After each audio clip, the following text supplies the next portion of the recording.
本节目由汉康生技企划制作。以平台转移生命希望，布局全球商业价值，汉康生技驱动抗癌革命的领先基因。本节目由汉康生技企划制作。各位听众朋友大家好，欢迎回到与汉康读懂肿瘤免疫新药的抗癌革命。前面几集我们谈了很多看得见的东西，像是技术、数据、临床，但今天要谈的是一个看不见但影响更长远的东西， IP 智慧财产权。很多人会觉得专利只是保护技术，但是在生技产业， IP 其实更像是一种策略工具，它决定你能不能做，也决定别人能不能做。今天我们邀请到汉康生技的商发长叢越华博士来谈一件事。如果把 IP 当成一张地图，汉康现在站在哪里？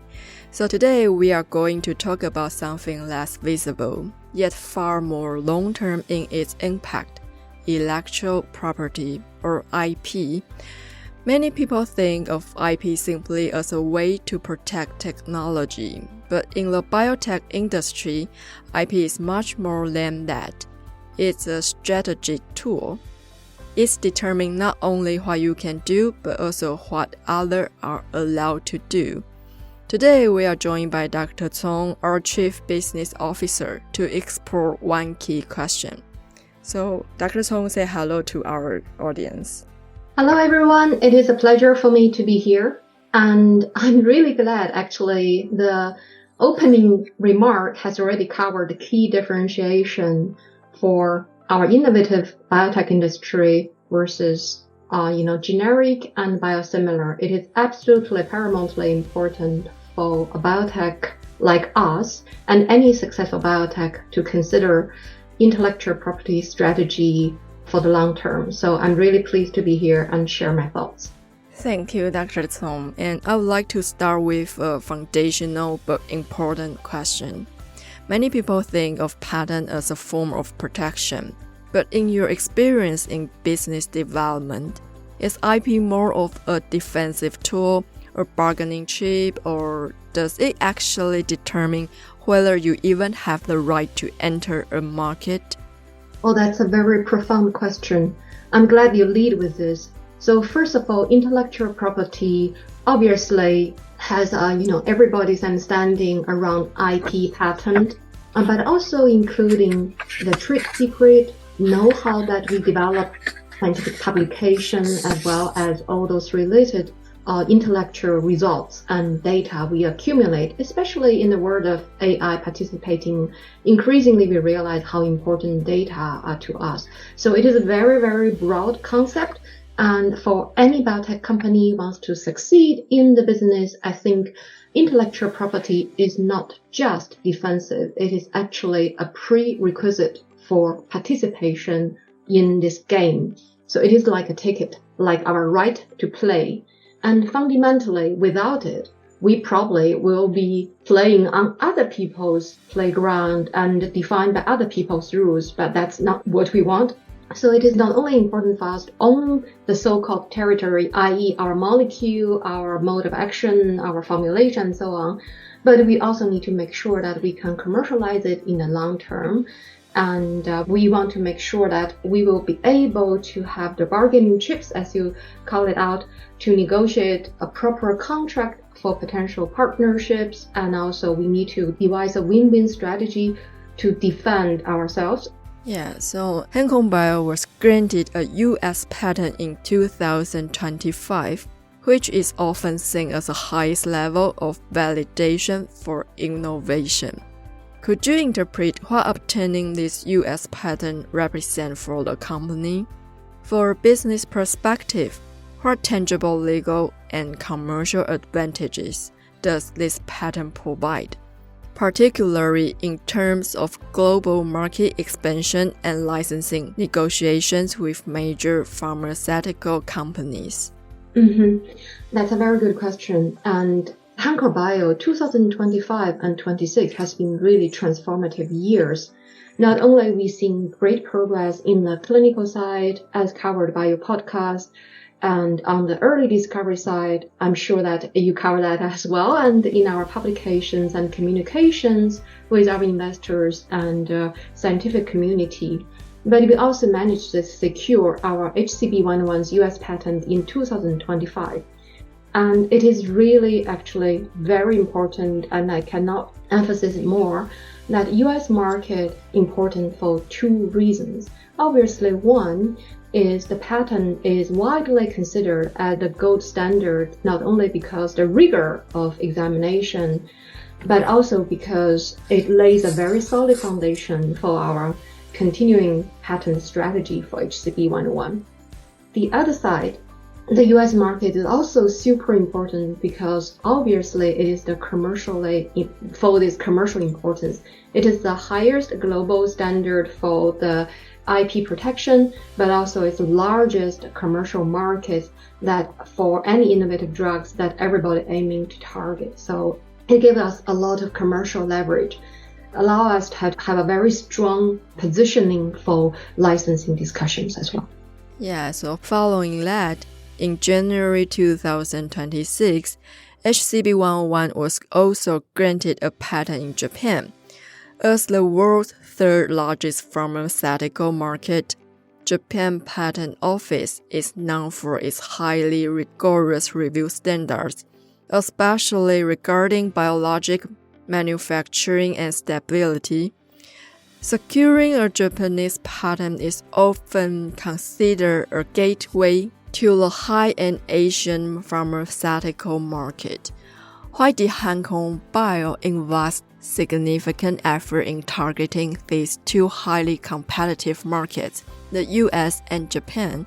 What strategy considerations are behind this approach in building a global competitive moat? Oh yes, I really appreciate you calling the key word moat. So moat is the things that we keep in our mind when we devise our patent strategy. And also we always consider the key markets to begin with. So this is our first layer of building our economic moat, as you call it out. So Japan's JPO is particularly known for its meticulous and detailed review, especially for biologics.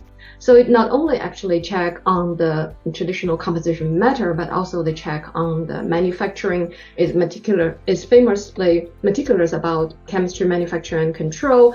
And in Japan, it is obviously today's world's third largest market. It really shows us that we got approval as a stress test, We passed a stress test.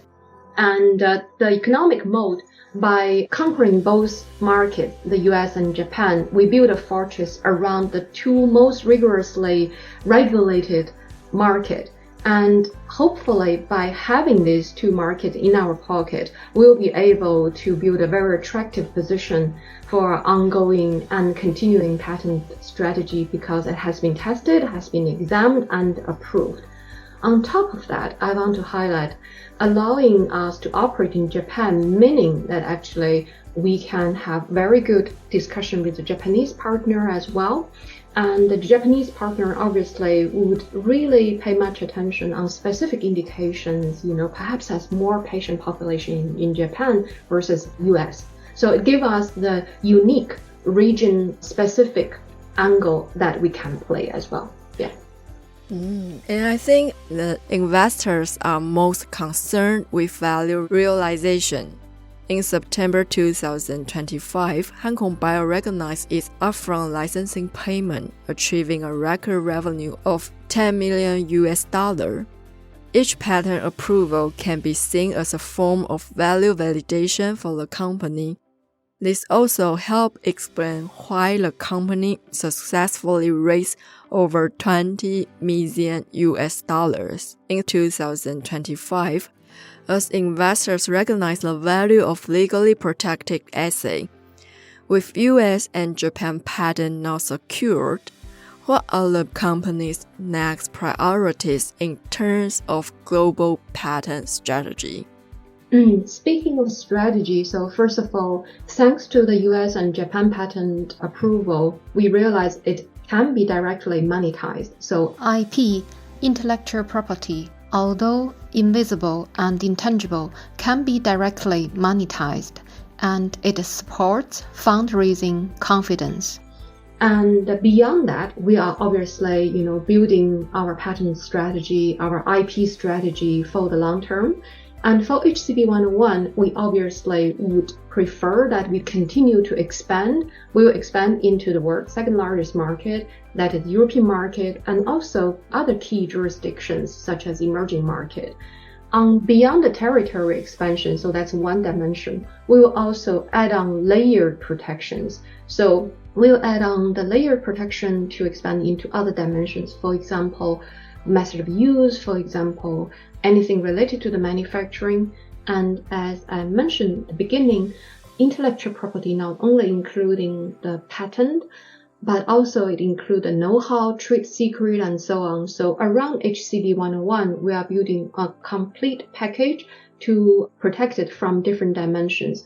This gives us actually a lot of advantage in terms of the conversation we have with our partners as well, which is obviously ongoing discussions.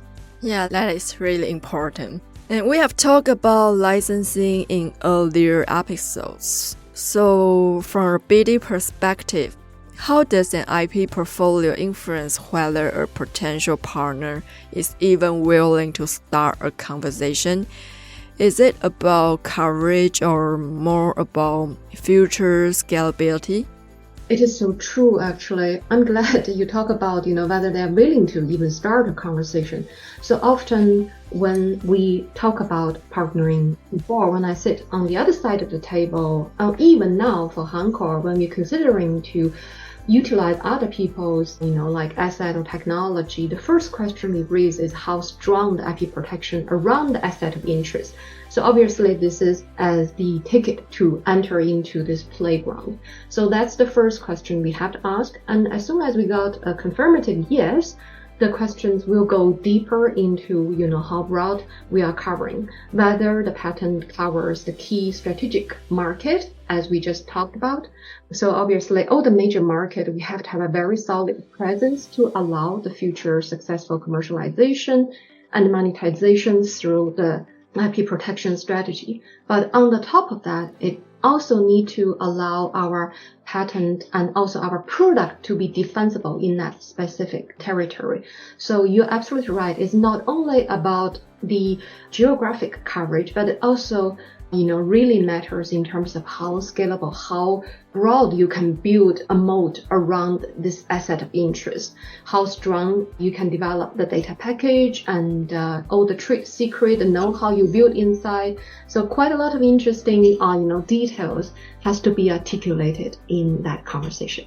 Yeah, and I think many people think patents are mainly about protecting yourself from being copied. But in practice, are these cases where IP actually influence how competitors design their products? Oh yes, absolutely. It's not only defensive, it actually proactively forged a path around the design of the molecule and so on. So for us, obviously, avoid, disclosing unnecessary, informations here. What I can say is we design our molecule, make sure that we have sufficient freedom to operate, but also leaves us in a very strong position to prevent competitor to copy our design. That's one thing. But in other cases, for example, the IP around specific asset will actually decide on whether you can do certain things or not. And sometimes you have to in-license certain technology to allow it to do so. Sometimes you have to, get other people show you the actual secret, and that is the so-called trade secret. And without that, it's almost impossible to do. So that's why in any discussions with partnering discussions, the tech transfer is part of the, IP discussion as well, because that means you transfer the potential trade secrets to your potential partners, and that would gain additional consideration and valuation for the asset of interest. So the IP does actually has tremendous influence around, what we can do, what our competitor can do, and carefully crafted IP will allow us to take a lot of advantage and make sure that we have the competitive edge. And today we've discussed the US and Japan patent for HCB101. But Hankoh Bio's core competitive strength lies in its FBDB platform.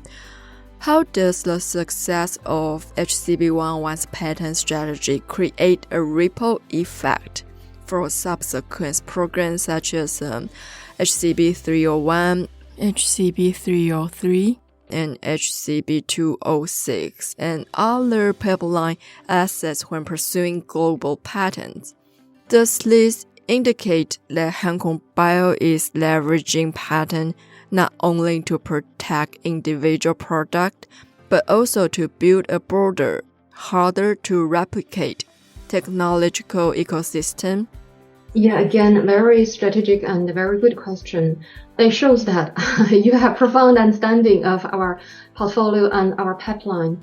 You're absolutely spot on. So Hankoh Bio is not a one-trick pony. It's not only about HCB101. Obviously, HCB101 is our most advanced asset, but actually we are upscaling the innate immunity. We are one of the global leading biotech company allow us to do this innate immunity deep dive in not only immuno-oncology, but also in autoimmune and inflammation therapeutic areas. So given that we have a very strong portfolio presence beyond HCB101, we will obviously implement, first of all, design and then implement our IP protection strategy across our portfolio. And we'll continue to build our, not only the patent protection, but continue to build our other intangible intellectual property around our platform as well. And certainly indicates that we are leveraging patent, but also beyond that to protect not only individual products, but also across our very, very broad platform and our assets in different indications. For HCB301, we definitely are designing and actively implementing a global patent protection strategy, and for HCB206 as well. And for any ongoing preclinical discovery program, as soon as the windows is right, we will actually start to take on the actions. So for Hankoh, as I think mentioned at the first podcast, we talk about, our global vision. So for the patent protection, for the IP protection strategy serves our global vision. So we definitely pursue a global intellectual property protection. Yeah, it's perfect. And finally, if an investor doesn't have a technical background, but want to access a company's long-term competitiveness, how would you suggest they evaluate it from an IP perspective? That's $1 million question. So for any investors and investors' interest in innovative biotech space, so intellectual property is of paramount importance for any asset or any company investors actively looking at. So investors, if do not have much of the technology background, they can actually start to ask perhaps 3 very broad questions and ask the target or the company of interest to provide, and then dive deeper. So the 3 broad questions often I would ask is, first of all, what is your freedom to operate? Often a company obviously is keen to protect what they can do, but they often ignore what they, which kind of freedom they actually have around that. So because current biotechnology and the asset we are deliver to potentially to our patients are very complex, and sometimes a single layer of patent protection is not enough. So they have to actually own the space they are playing in. So that is freedom to operate. And to do such search, there are obviously professional patent firm can help. So that is the first question need to be considered.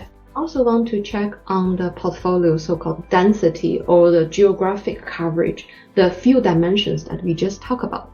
Because if I am investors and I'm very interested in, for example, if I'm coming from Mid East, I'm very interested in if the asset can be commercialized in the Mid East. then I would ask what is the patent condition status in that territory. If there is none, what is the strategy to cover in that territory? How can I see, in the coming 5 to 10 years, commercial value can be generated from the protection? So that's the geographic. But also there are different layers. I think we talk about the composition matter. We also talk about the technology built around the molecule. So without understanding much of the background, you can also proud to see, beyond the current core patent protection, how many other layers of patent are there. And so that's also quite important. And maybe the third question an investor can ask is, how well do you know your competitors? So you can ask, like indirect comparison, so to speak, not directly around asset or around the company, but on other competitors working in the space, and to see actually how much space are there for the newcomer, for the new asset interest to play in that space. So that's how, I would phrase the three very broad questions. And obviously, the granularity, the devil in the details. So you have to dive deep, unfortunately, because this is super important. Yeah, dive deep is really important. And I think this episode is really impressed me. So thank you, Dr. Cong, for sharing your insight today. If technology determines whether a company can get started, then IP determines whether it can go the distance. It's not just about protection, it's about optionality. It shapes the path you can take and also limits the path available to others. For investors, understanding IP is really about understanding a company's future, its potential, and its boundaries. As always, a reminder that investing involves risks. Please refer to Hankook Bio's official disclosure for detailed information. 那么感谢叢越华博士今天的分享。如果说技术决定了一家公司能不能开始，那 IP 其实决定的是能不能走到最后。它不只是保护，更是一种选择权，选择你要走哪一条路，也限制别人怎么走。对投资人来说，看懂 IP 其实是在看一家公司未来的空间还有边界。提醒各位听众，投资具有风险，相关资讯请以官方公告为准。那我们下期见咯，拜拜。Thank you, bye bye.